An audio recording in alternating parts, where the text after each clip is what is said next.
message. He will fix it. Amen. Praise the Lord. After a while.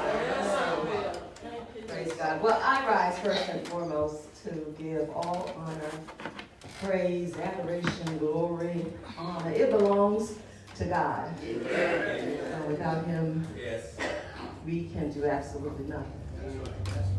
But with Him, we can do all things.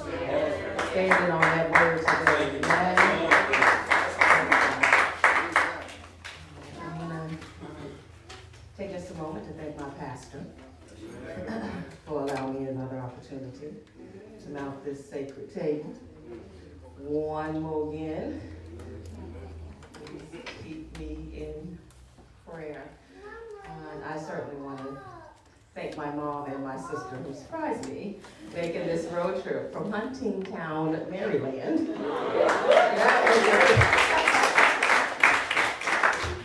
I almost told you this morning that you could, we do Facebook Live. You could have just called. I know.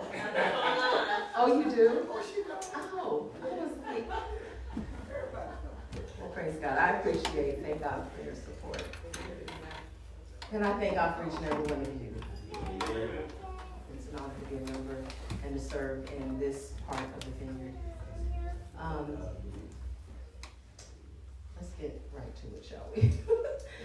The message today is, as we read earlier, coming out of Romans chapter 12, verse 2, and then 2 Corinthians 10, 3 through 6. And I also would like you, if you are using your Bibles, now those of us who tend to use our smartphones, it's a lot easier to get to stuff right quick. But if you're using the Bible, a hand open Bible, I also like to encourage you to prepare to find Genesis chapter 26, verses 2 through 11, and then Genesis 20, verses 1 through 13. So hang around, in the front of the Bible as we go through this word.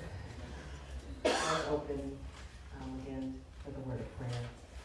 Father, in the name of Jesus, I humbly bow before your throne of grace and ask that you would fall fresh on me, that you would fill my cup and pour it out according to your will and your way.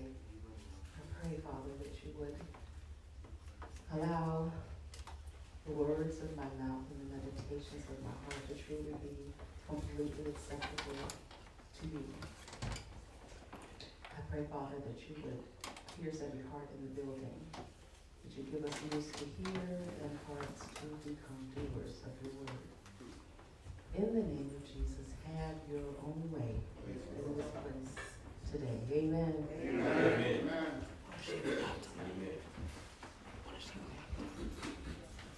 So today we are entering the third week of this year.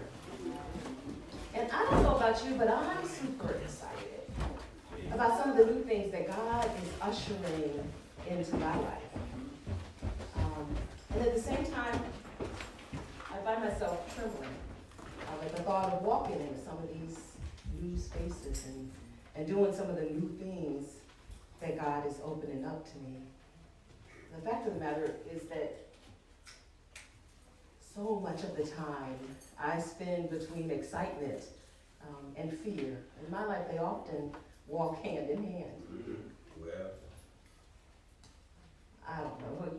Have you ever wanted that new job or wanted to relocate to another part of the world and wanted to ask that smart girl or that smart guy out, but were too afraid to go after what you really wanted? Or have you ever wanted to get out of a situation that you know is no longer good for you, not good for your children, but you're afraid that this is just as good as it gets, that you may never have another opportunity to love or be loved or truly cared for? But everything in you is screaming, it's your season, it's your time, you got this. Insecurities and fear and doubt often keep us from realizing our destiny, from doing what is best for us, and and from reaching our true potential. In a similar way, many people pray and hope and pray, but still wrestle with feelings of defeat, regret, and remorse. Have you wanted something so bad and you prayed about it and you hoped for it, but you never just seem to be able to grasp it? It never seems to be your turn. You see other people reveling in their rewards, but for you, it just doesn't seem to pan out. The woman that you wanted to marry, the children you wanted to have, or that great school that you wanted to attend.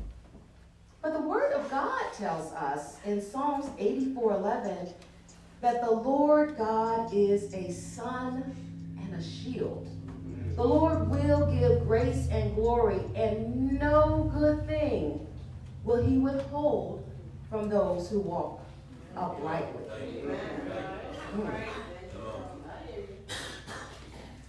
I think maybe it's the uprightly part. The 23rd Psalm starts with, the Lord is my shepherd. I shall not want. So what gives? I submit to you today. And the topic of this sermon is dismantling the dysfunction. Is what is needed. What is often in the way of our ability to experience the fullness of God's plan and purpose in our lives is that unresolved, unhealed, undelivered dysfunction from our past, which is actually alive and well and working feverishly and messing up our present. According to the dictionary, dysfunctional is behaving outside of the social norm in a way that's regarded as bad. Try not to use that word bad. Other terms associated with dysfunctional are broken, flawed, debilitated, sick, wounded, maladjusted, inhibited, and defective. But those terms often sound very familiar to me as the very description of Christ's motley crew. Amen. The bottom line is, unless we change the way we think, we will continue to feel the way we feel and do the things we've been doing. But we have to stop walking around with our big Bibles, praising God on Sundays, and then walking right out of that door just as defeated and unfulfilled and dysfunctional as ever. I don't know about you, but in 2020, I'm dismantling, taking apart, piece by piece, pulling down, destroying the dysfunction in my life.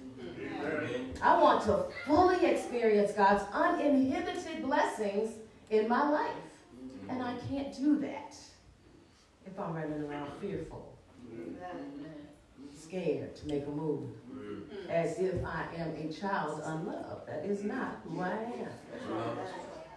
I saw a post on Facebook a couple weeks ago that really spoke to me as I was beginning this journey into this brand new year, really complete with all kinds of excitement and anticipation about what God is doing. And it said, train your mind to be stronger than your feelings. Amen. I will say that again. Train your mind to be stronger than your feelings. I don't know about you, but I was like, I don't feel like that. It feels like I need some more rest. I can't today. But that reminded me of the biblical context that we are reading today. Romans chapter 12, verse 2. Do not be conformed to this world, but be ye transformed by the renewing of your mind, that you may prove what is that good and acceptable and perfect will of God. We have to think differently if we want to do things differently. I remember when I was getting sober back in the early 90s, I really, really wanted to stop drinking and driving. It was there were years when I was like, seriously, this is not working for you, Michelle. Try to stop. But for the life of me, I really couldn't figure out how to do it. And I used to look at people, this is so true, I've said it many times. I used to look at people and they look so happy and they'd be playing in the park and jogging and running around. And it seems like they were having a good time. And it didn't appear that they had any minds of alternate substances going on. And I just was like, how do they do that? Real talk. And I finally, thank God, by His grace and mercy, family intervention and some more things. That's another sermon for another day. I finally made my way into a program of recovery. Amen. And the first thing that people told me that the best way, fastest way, the most effective way for me to get and stay sober would be to change people, places, and things. You might have heard that before. Change people, places. And I had to change the people I hung out with, the places that I went, and the things that I was doing. I had to change, period. So I dropped my drinking buddies. It was hard.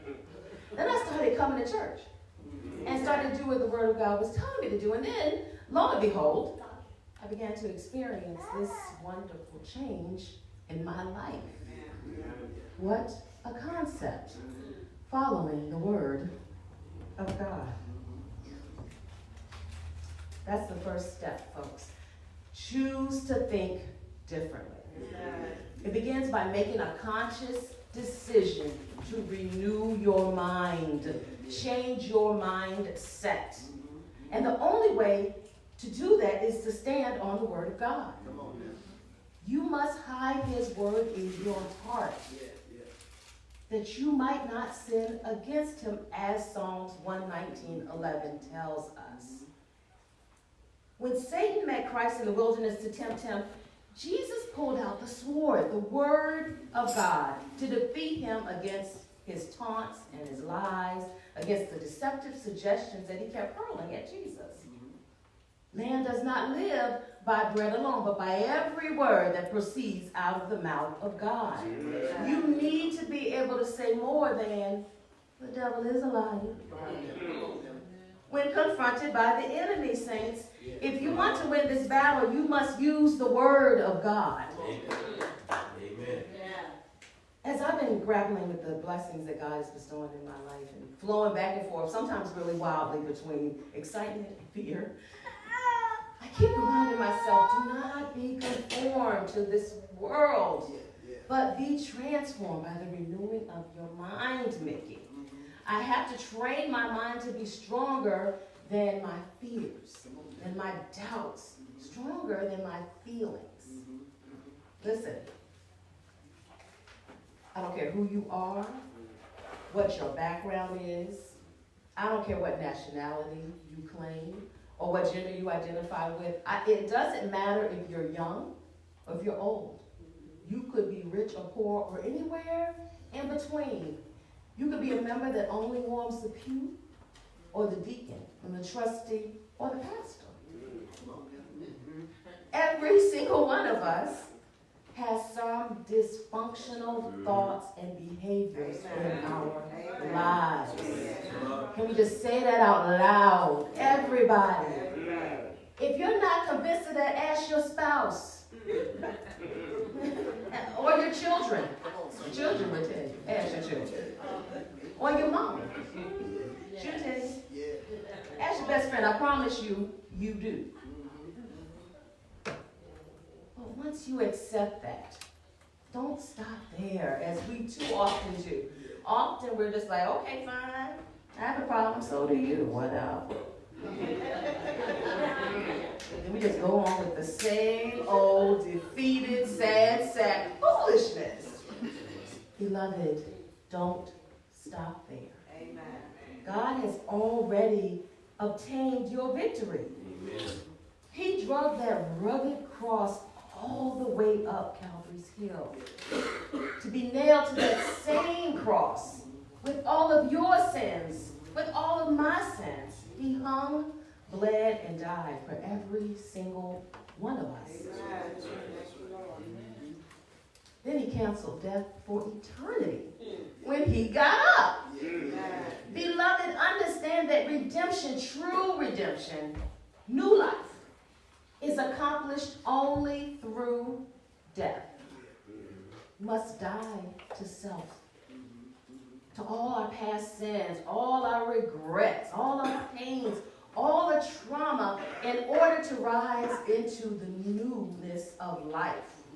This new creation God has called us into. He saved you to live this life out in abundance. Yes. Ask yourself, are you living in abundance? We got some work to do.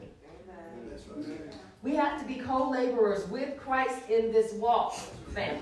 He did his part, now we have to do our part. He delivered us, but now you got to walk as if delivered. Amen. Somebody is quiet. I know it's good.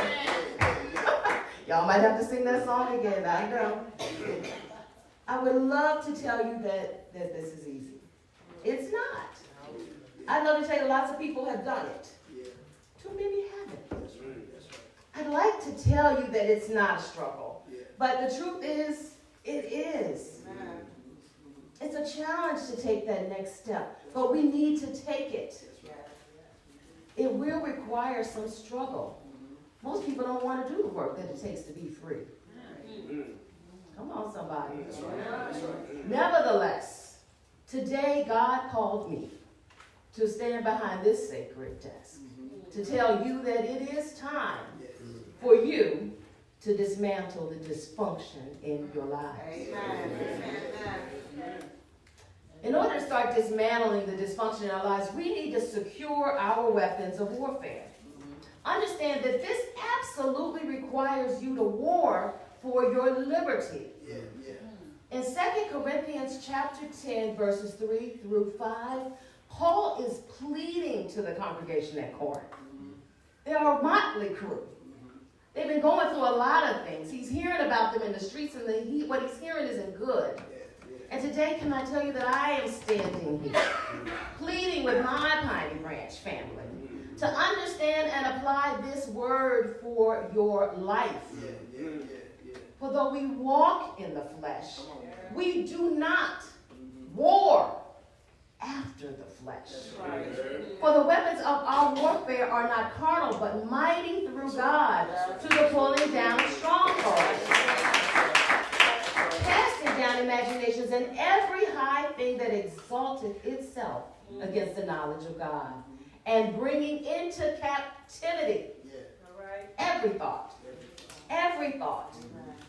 Those dark ones, the ones that keep telling you that you never done every thought. That memory that makes you cry, when every thought, bring every thought into captivity and obedience of Christ. These strongholds are the chains that seek to keep you captive. Despite God's finished work at Calvary, the dictionary defines a stronghold as a place that has been so fortified as to protect it against attack. Biblically, we understand a stronghold to be anything that tries to compete with God's purpose for you. Anything standing in the way of your identity in Him is a stronghold that needs to be destroyed. A stronghold is that one-size-fits-all method that you tend to go to when things get hot. It's not just the things that are holding on to you, those bad memories, those traumas, but it's also the things that we've learned to cling desperately to, particularly when trouble arises. And let me just pause here for a second to say out loud that I know, and I really do, I know and get the fact that a lot of strongholds that we need to deal with are attached to a great deal of pain and shame and regret. So before I go any further, I'm going to ask you once again to bow your heads with me. Father, as we seek to address the root of the strongholds that are in our lives, I ask you to go before us to comfort, strengthen, and reassure us that you will never leave us nor forsake us. that you will give us ears to hear and hearts equipped to receive and apply your word to our lives like never before. Grant us your divine courage to trace back to the points in our lives that birthed these strongholds. We pray that they may be eternally uprooted and cast into your sea of forgetfulness forevermore. In Jesus Christ's name, we surrender. Amen. Amen. Because this is some painful work, but it's necessary. Beloved, our strongholds are sometimes generational. And we're going to take a quick look. I mentioned that Genesis scripture. We're going to take a quick look at a case study on the matter from one of the fathers of the faith, Sir Isaac. So turn in your Bibles to Genesis 26, verses 2 through 11.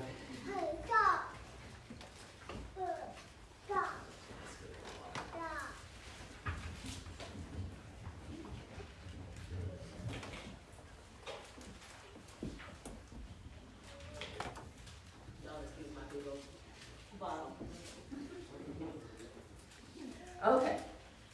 So in Genesis 26, verses 2 through 11, God told Isaac to dwell in this land. Where Abimelech is not a name, it's much more of his role. It's king. So you'll hear his name again, and I don't want you to be confused. So noting his role, not his name as king. He's king of the Philistines were ruling. And so the Philistines were known for their ongoing attack on the Israelites. So the Lord tells Isaac, dwell in this land, and I will be with you and bless you. For to you and your descendants I give all these lands. And I will perform the oath which I swore to Abraham your father. And I will make your descendants, y'all, this applies to us too. I will make your descendants multiply as the stars of the heaven. I will give to your descendants all these lands. And in your seed all the nations of the earth shall be blessed. This belongs to you and I. The blessings continue. Understand, because Abraham prayed and obeyed my voice and kept my charge, my commandments, my statutes, and my laws, saith the Lord. So while Isaac and Rebekah, his beautiful wife, are setting up camp in Gerar, the men of the place start asking about his wife. And what does Isaac say? He says, she is my sister. Or he was afraid to say, she is my wife. Because he thought, lest the men of the place kill me for Rebekah. Because she's so beautiful to behold. Okay, so can we stop here for a second? Now, fellas. I got to stop and ask you. All right, so you're walking in a rough neighborhood with your boo. In the neighborhood God called you to go to. And some other guy starts eyeballing her. One of them gets bold enough to come up and say to you, oh, partner, who is this lovely lady? And you respond while you take her hand off your arm. Oh, yes, well. Warfare. Not part. That's part right there. This is my sister? That's what we're doing? No. What manner of madness is that? And now, ladies, can you imagine that Isaac is your man? And he leaves you hanging like that? From both perspectives, Isaac's and Rebekah's, this is messed up. This is highly dysfunctional behavior. I tell you, the word of God ain't got, the soap operas ain't got nothing on the word of God. That's so foolishness. Now it came to pass when he had been there a long time that Abimelech, king of the Philistines, looked through a window and saw, and there was Isaac showing endearment, whatever that means, to Rebekah, his wife. I just have to say, listen, after that foolishness, he would be showing me anything. All right, nothing but a camel ride back to my mama house. Abimelech, riding. Abimelech called Isaac and said, quite obviously, she is your wife.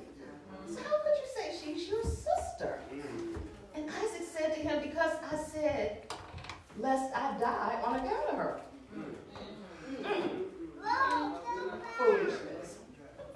And Abimelech said, let me tell you something though, there are women's prisons full of women in this situation. Can I say that out loud? Who are left hung to hang and dry. And Abimelech said, what is this you have done to us? One of the people might soon have lain with your wife, and you would have brought guilt on us. So Abimelech charged all his people, Abimelech, not Isaac, charged all his people saying, he who touches this man or his wife shall surely be put to death. Now where in the sand blazes do you think Isaac got that foolishness from? Well, I'm glad you asked. Go to chapter 20. Genesis chapter 20, verses 1 through 13.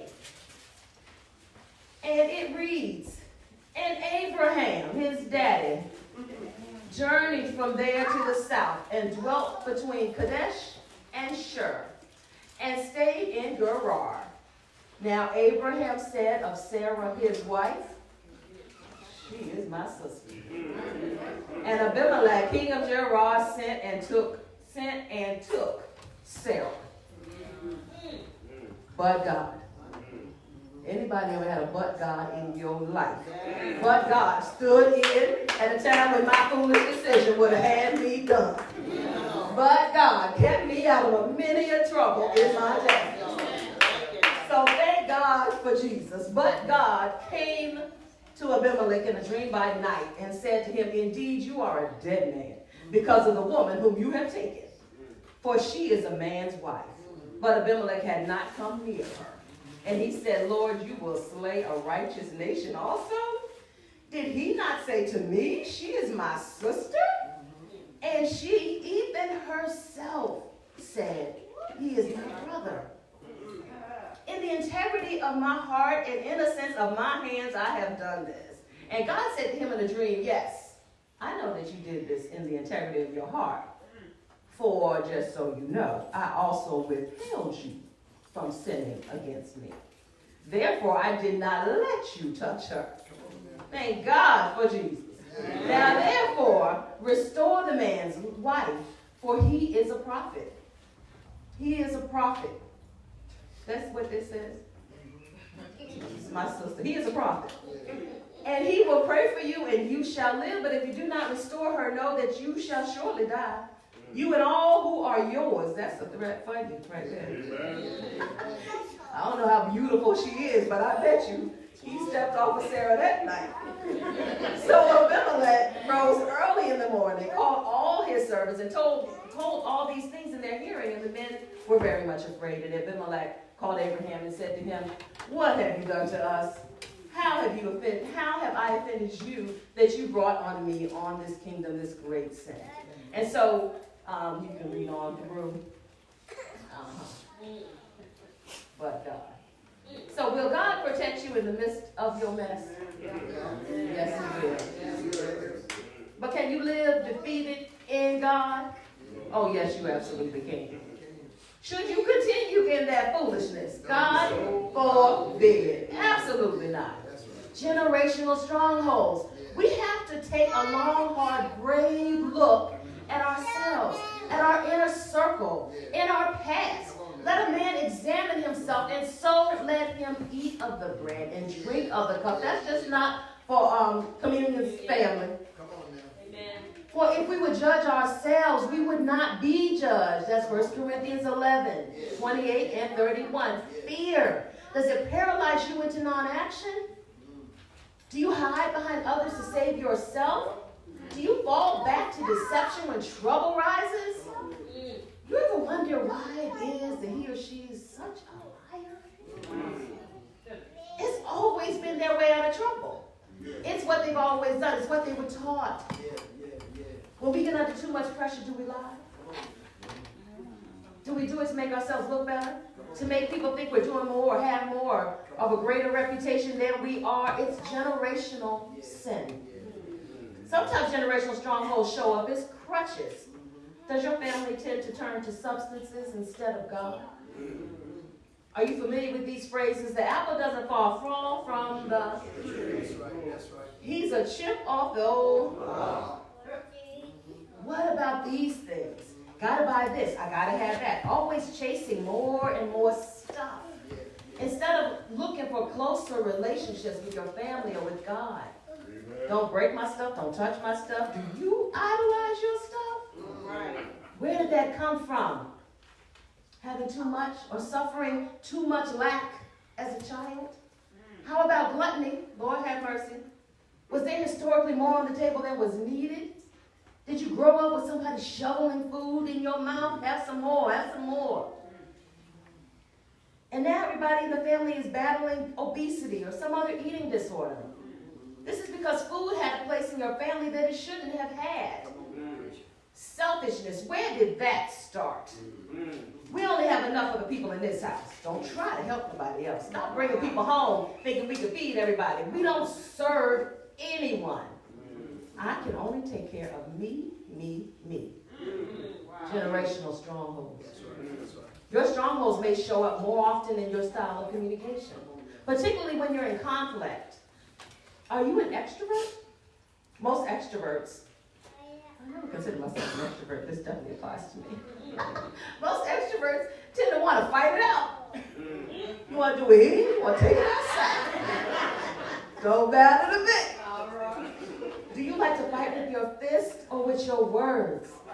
Both leave scars, emotional and physical. And then the introverts tend to want to flee conflict.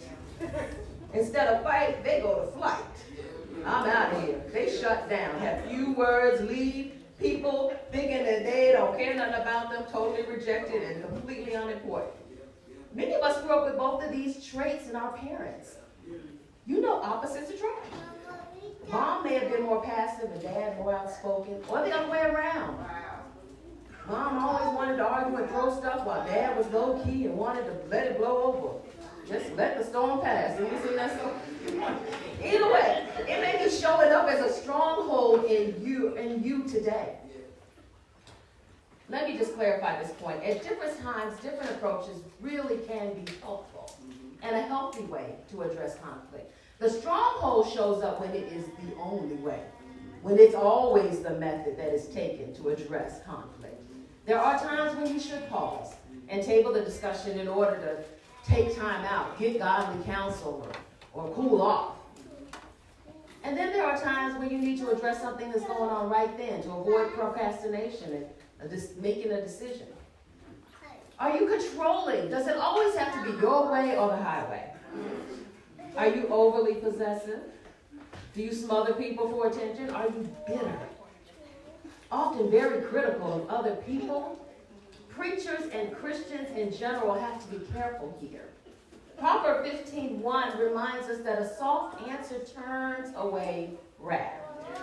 There's a saying, if you can't pick the fruit, please don't lose it. It would be better for him if a millstone were hung around his neck and he was thrown into the ocean than to offend one of these little ones. You may find that you are continually in a state of instability, always moving, never managing to keep a job for long. Your relationships don't last long. It seems you're always struggling to make good decisions. Trace it back, family. Where did you see that? Where did you learn that behavior? These are all examples of strongholds. For though we walk in the flesh, we do not war after the flesh. For the weapons of our warfare are not carnal, but mighty through God, for the pulling down of strongholds, casting down imaginations, and every high thing that exalts itself against the knowledge of God, and bringing into captivity every thought to the obedience of Christ. You have to identify your strongholds, and then be courageous enough every day to hide God's word in your heart. Pull down in Hebrew means to uproot it. Stop warring in the flesh flesh. You don't have any power in the flesh. Your power resides in heavenly places. Your Redeemer resides in heavenly places. Your help, your heavenly host, and the realm of angels assigned to you exist in heavenly places. According to Ephesians 2:6, even we are seated in heavenly places. Verse 4, but God, who is rich in mercy, because of his great love with which he loved us, even when we were dead in trespasses, made us alive with Christ. By grace you have been saved, and raised us up together and made us sit together in the heavenly places in Christ Jesus, that in the ages to come he might show the exceeding riches of his grace in his kindness toward us in Christ Jesus. Now, I see I'm way over time, so let me try to wrap here. I see y'all getting quiet on this. Like, oh, all right, your amens are up. All right, family. I just want to share for sure that we all understand that these dysfunctions we cast if we don't heal. We cast them to our children. We cast them in our ministries. We cast them in our places of employment.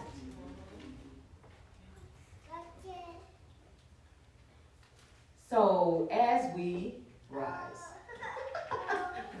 I'm going to run back over the 3 steps that we need to take, and prayerfully we will, to dismantle dysfunction in our lives.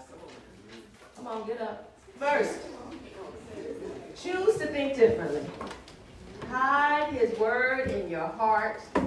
Be not conformed to this world, but be ye transformed by the renewing of your mind. No weapon formed against me shall prosper. The Lord is my shepherd. Yea, though I walk through the valley of the shadow of death. Whatever your scripture is, memorize it and hide it in your heart, so that when the enemy tries to tempt you, you'll be able to stand. And then next, examine yourself. Be brave. Fearlessly open that closet door wide, where you threw all those skeleton bones and swore you never looked at them again. This time, know that it's going to be different. Because this time when you open that door, you're not going in alone. Christ will be with you, shielding you from every fiery dart of those memories. God promised that where you are, he will be also. And he said that there is nothing and no one that can pluck you out of his hand. This time, you don't have to worry. You don't have to wallow in shame or pity. Call it out. Trace it back and identify it by name. Finally, we are going to put on the whole armor of God. Are we not? As we use the weapons of our warfare, which are not carnal, but are mighty through God, to the pulling down of strongholds, casting down those imaginations and every high thing that exalted itself against the knowledge of God, bringing it under captivity. Amen. Amen.